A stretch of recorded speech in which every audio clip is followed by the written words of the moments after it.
अहिले तपाईँ हेर्दै हुनुहुन्छ खोज नेपाल अनलाइन युट्युब च्यानल। खोज नेपाल अनलाइन खोज्दैछ नेपालीलाई। दोस्रो मैले के पनि सुने भने यो कार्यक्रममा म आउने कुरा हाम्रो यहाँको नेपाली मिडियाले मात्रै होइन, इन्डियाको मिडियामा पनि काफी प्रचारमा भयो। प्रचण्ड कपिल वस्तु तौली अब आउँदैछ, उसले के भन्ने हो भन्ने कुराको चर्चाले बढी नै भयो अरे, लखनऊतिर पनि बारीतिर पनि भन्ने सुने मैले। त्यसो भएको हुनाले पनि बाँकी कुरा म हिन्दीमा नै भन्न चाहन्छु ताकि तपाईहरुलाई पनि सजिलो होस्।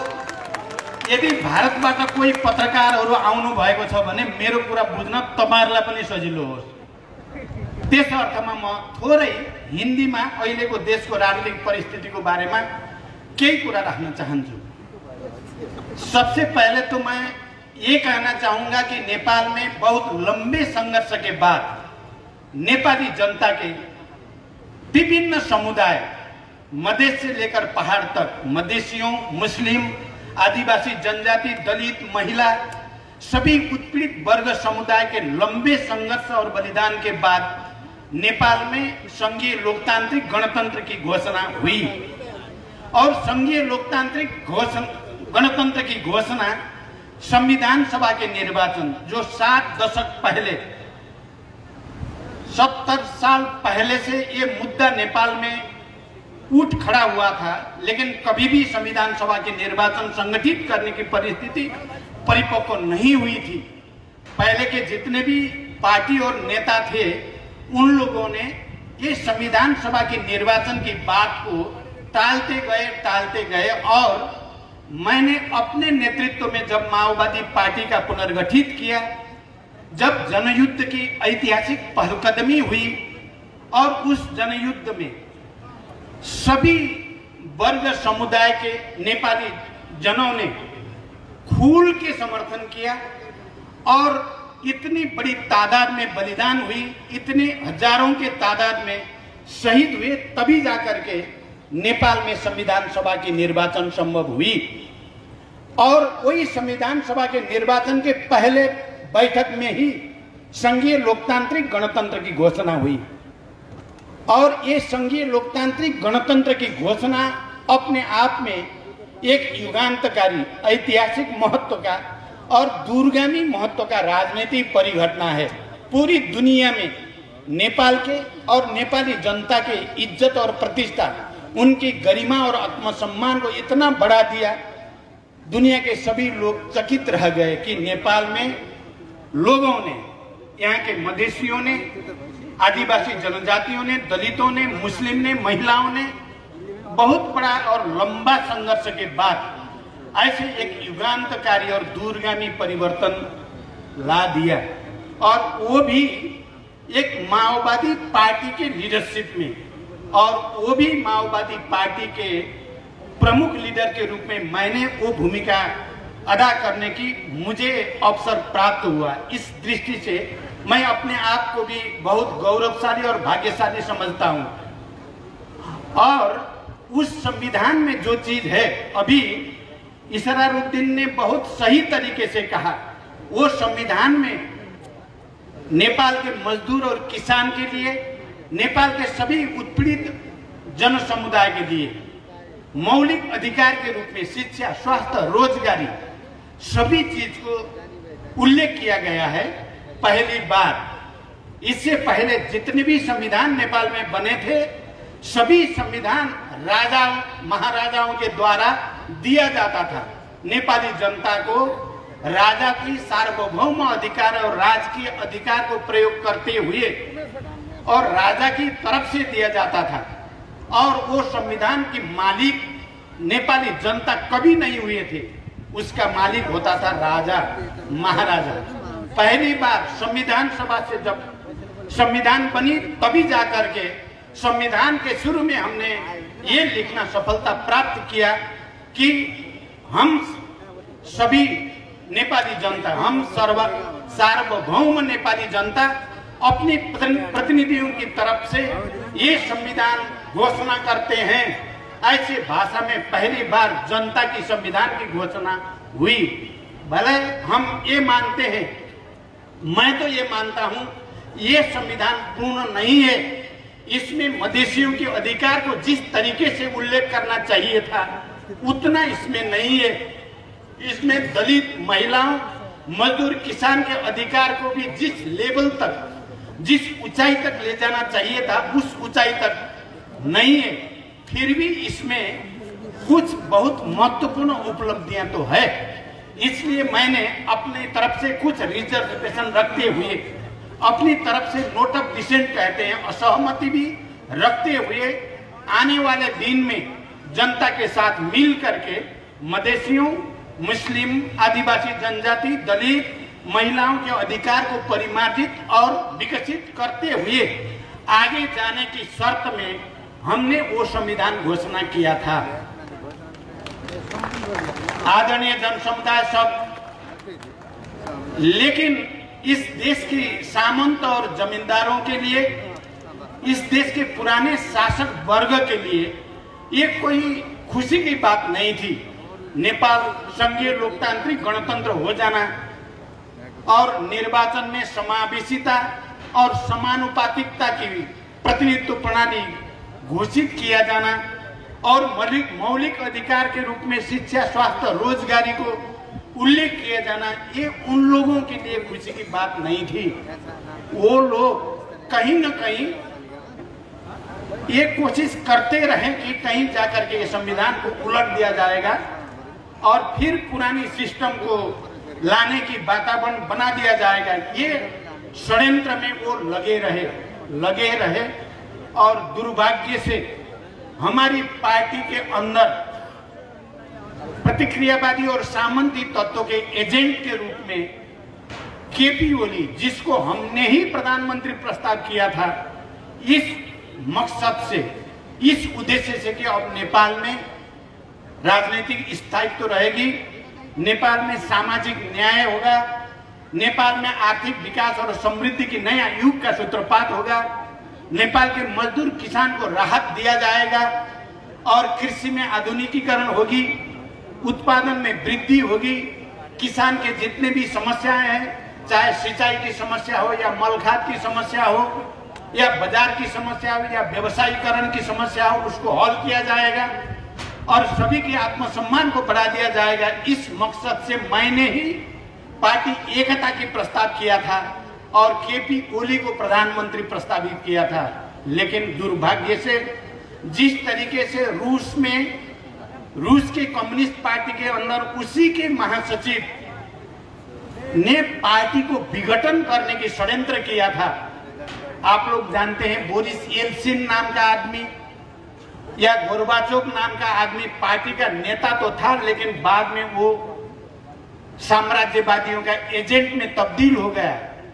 तो एजेंट के रूप में उन्हें काम किया और कम्युनिस्ट पार्टी को डिजल्व किया और जनता की आशा आकांक्षाओं को तुषारापात किया। इसी तरह से जिस तरीके से अपने आप को बहुत बड़ा राष्ट्रवादी कहने वाला हिटलर जर्मनी में एक बहुत बड़ा फासिस्ट होकर निकला था, अपने आप को समाजवादी कहता था, अपने आप को बहुत बड़ा राष्ट्रवादी कहता था, लेकिन दुनिया के 2 करोड़ से ज्यादा लोगों की कत्लेआम करने के फासिस्ट के रूप में हम सब जानते हैं हिटलर को। नेपाल में भी केपी ओली अपने आप को राष्ट्रवादी कहते हुए फांसीवाद की ओर चला गया और दुश्मन के एजेंट के रूप में राजा महाराजाओं की पद चिन्ह में चलते हुए नेपाल में ये संविधान को फिर जो उपलब्धि जनता के है उसको उलटने के लिए उनकी तरफ से षड्यंत्र हुआ।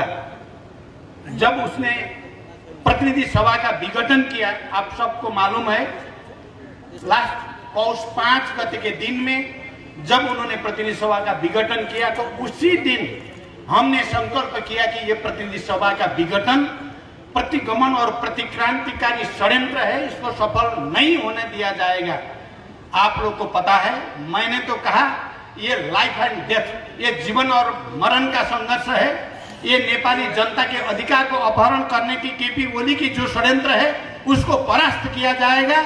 और मैं इस धारा के विरोध में, इस प्रतिगमनकारी और प्रतिक्रांतिकारी धारा के विरोध में क्रांतिकारी धारा और जनता के हक अधिकार और पहचान की धारा को आगे रखते हुए मैं लाइफ एंड डेथ में जाऊंगा। आपको पता है 2 महीना तक उस संघर्ष को मैंने किया। ये संघर्ष हुआ एक नई प्रकार की जनयुद्ध ही था।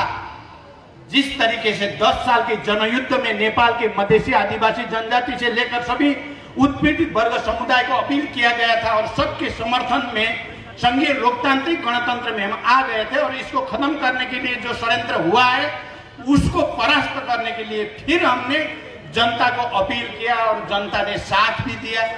आपको पता है कि काठमांडू में लाखों की तादाद में जनता की उपस्थिति में संसद पुनर्स्थापना की मांग हुई और अंततः सर्वोच्च की तरफ से ये पुनर्स्थापना हुई भी और हमने उसका स्वागत किया।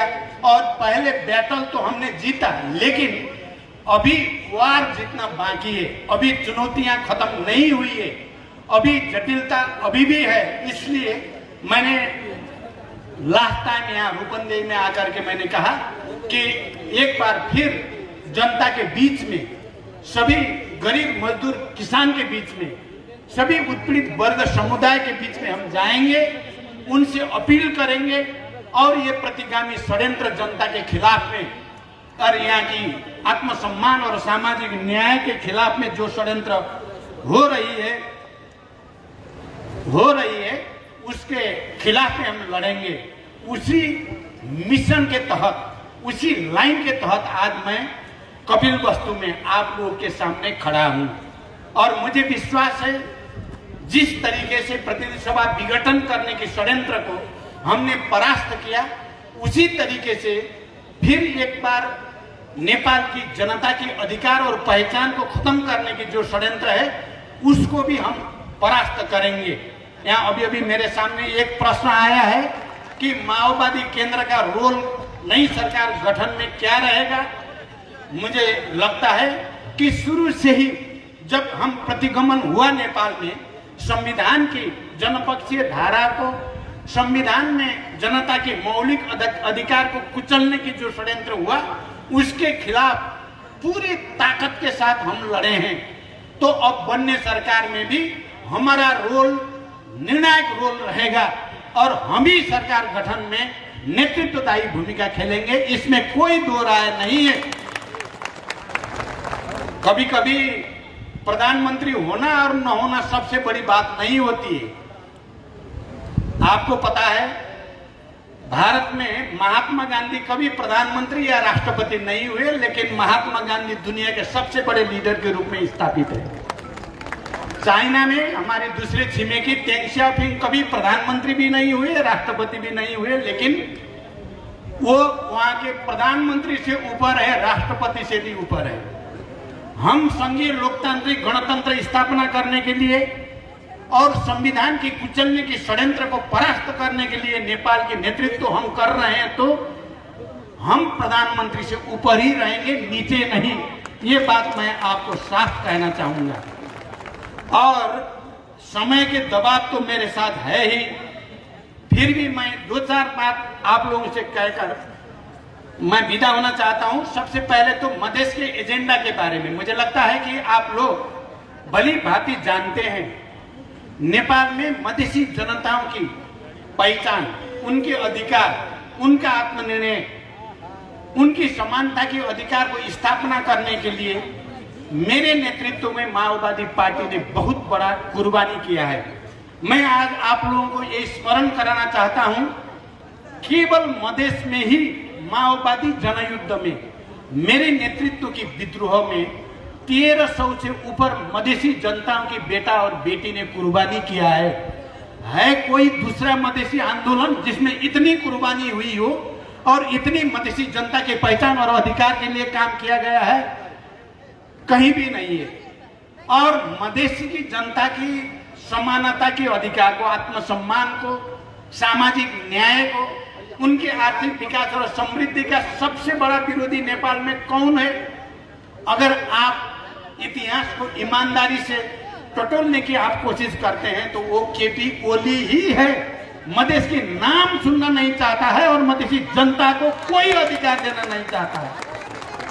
मैं आज कुछ हमारे मधेसी अपने आप को मधेसी जनता की मसीहा कहने वाले कुछ नेता मंत्री बनने की फिराक में केपी ओली के साथ जा रहा है, ये इससे बड़ी लज्जा की बात क्या हो सकती है। मैंने परसों महंत ठाकुर जी को कहा था, महंत जी मैं तो हैरान परेशान होकर के आप लोग के शरण में आ गया हूँ, केपी के विरुद्ध विद्रोह करके। आप फिर केपी के साथ जो मधेश आंदोलन के, मधेसी जनता के अधिकार और पहचान के विरोधी है, उसके साथ आपका क्या खुजुर चल रहा है। ये मधेसी जनता को अपमान करने की तरीका हो जाती है। इसलिए मेरी अनुरोध है, आप सही मोर्चा में मधेश की जनता के आत्मसम्मान और उनके अधिकार और पहचान के मोर्चा में वापस आ जाइए। आज मैं आप लोगों को अपील करना चाहता हूं, आप लोग सही तरीके से बात को समझने की कोशिश कीजिए और मधेसी जनता के नाम पे मधेश विरोधी तत्वों को बढ़ावा देना, मधेश विरोधी तत्वों के साथ साठगांठ करने की प्रवृत्ति को आप लोग भंडाफोड़ करें, विरोध करें, आलोचना करें और उन लोगों को उस रास्ते से सही रास्ते में लाने के लिए आप लोग को कोशिश करना चाहिए। आज जिस तौलियामा में बैठ करके मैं आप लोगों से बात कर रहा हूं, यहाँ से ब्रजेश प्रतिनिधि है, ब्रजेश यहाँ से प्रतिनिधि है, उनके साथ मेरी बातचीत होती रहती है। मुझे विश्वास है कि ब्रजेश जी बात को समझ जाएंगे, मेरी बातचीत हो रही है। आप लोग भी कोशिश कीजिए, मधेश विरोधी, आदिवासी जनजाति और संघीय लोकतांत्रिक गणतंत्र विरोधी शक्ति के साथ साठगांठ करने की कोशिश को नाकाम किया जाए, उसको परास्त किया जाए और फिर ये समानता की जो लड़ाई है उसको आगे बढ़ाया जाए। मैं ये आपसे अपील करना चाहता हूं। दूसरी, मुझे पता है कि यहाँ पे आप लोगों को खुला बॉर्डर है, लगभग 93 किलोमीटर खुला बॉर्डर है, लेकिन अभी बॉर्डर में आप लोगों को काफी समस्याओं का सामना करना पड़ रहा है।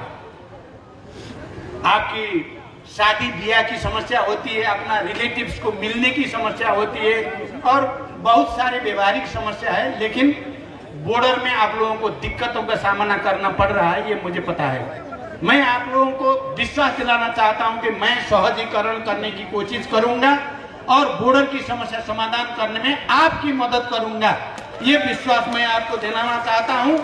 और ये कोविड-19 की सतर्कता अपनाते हुए, कोविड ज्यादा फैलना न पाए इसमें सतर्कता करते हुए, लेते हुए बॉर्डर की समस्या जनता के लिए सहज कर देना चाहिए, इसमें मेरी मदद रहेगी।